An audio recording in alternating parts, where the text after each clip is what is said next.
बिस्मिल्लाहिर्रहमानिर्रहीम इय्याका नअबुदु व इय्याका नस्ताईन। 2023 সালের অগস্ট থেকে বিভিন্ন মামলার আসামি হয়ে কারাগারে বন্দী আছেন পিটিআই প্রধান পাকিস্তানের সাবেক প্রধানমন্ত্রী এবং এককালের হার্টথ্রব ক্রিকেটার ইমরান খান। পাকিস্তান সরকারের তথ্যমতে রাওয়ালপিন্ডির আদিয়ালা কারাগারে বন্দী আছেন তিনি। তবে হঠাৎ করেই গুঞ্জন ছড়িয়েছে মৃত্যু হয়েছে ইমরান খানের। এর মধ্যে ইমরান খানের সঙ্গে দেখা করতে আসা তার 3 বোন আদিয়ালা কারাগারের সামনে হেনস্থাও হয়েছেন বলে প্রতিবেদন প্রকাশ করেছে বিভিন্ন গণমাধ্যম।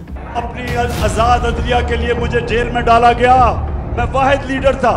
খানের 3 বোন নরিন খান, আলিমা খান, উজমা খানের অভিযোগ, গেল 1 মাস ধরে কারাগারে ইমরানের সঙ্গে দেখা করতে দেয়া হচ্ছে না তাদেরকে। পাঞ্জাবের পুলিশ মহাপরিদর্শক ডক্টর উসমান আনোয়ারের কাছে আনুষ্ঠানিকভাবে অভিযোগও দাখিল করেছেন নরিন খান। গত সপ্তাহে রাওয়ালপিন্ডির আদিয়ালা কারাগারের বাইরে পিটিআই সদস্যরা প্রতিবাদ করা অবস্থায় তাদের উপর এলোপাথারি হামলা চালানো হয় বলে অভিযোগ আনেন তিনি। কারাগারের বাইরে পিটিআই সদস্যদের সঙ্গে অবস্থান নিয়েছিলেন ইমরানের বোনেরাও। इन्होंने जुल्म किया हमारे पे, 25 मई को इन्होंने हमारे पे जुल्म किया।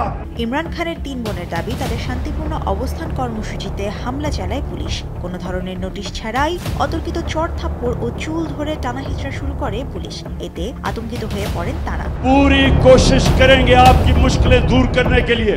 পিটিআই এর দাবি, সাবেক প্রধানমন্ত্রী ইমরান খানকে বিচ্ছিন্ন অবস্থায় একটি কক্ষে বন্দী করে রাখা হয়েছে। তার আইনজীবীরা বলছেন, একজন রাজ কয়েদির জন্য যা যা দরকার, বই, প্রয়োজনীয় জিনিসপত্র এবং পরিবার ও আইনজীবীদের সঙ্গে দেখা করা, এসব সুযোগ বন্ধ করে দিয়েছে বর্তমান সরকার। এমনকি খাইবার পাখতুনখোয়ার মুখ্যমন্ত্রী সোহেল আফ্রিদিকেও ইমরান খানের সঙ্গে দেখা করতে দেয়া হয়নি। তিনি টানা 7 বার কারাগারে গিয়ে সাক্ষাতের চেষ্টা করেন, কিন্তু প্রতিবারই কারা কর্তৃপক্ষ তাকে ফিরিয়ে দিয়েছে।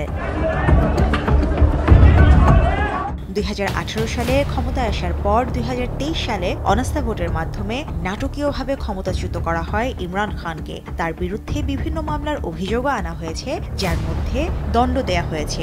এর মধ্যে অন্যতম হল আল কাদির ট্রাস্ট দুর্নীতি মামলা। পাকিস্তানের বর্তমান সরকার অভিযোগ করেছে, ইমরান খান এই ট্রাস্টের মাধ্যমে কয়েকশো মিলিয়ন ডলার আত্মসাৎ করেছেন। তবে এইসব অভিযোগ ইমরান খান বরাবরই অস্বীকার করে এসেছেন। চলতি বছরের জুনে হঠাৎ করেই তার মুক্তির সম্ভাবনা নিয়ে শোরগোল পড়ে যায়, তবে তার মুক্তি আর হয়নি।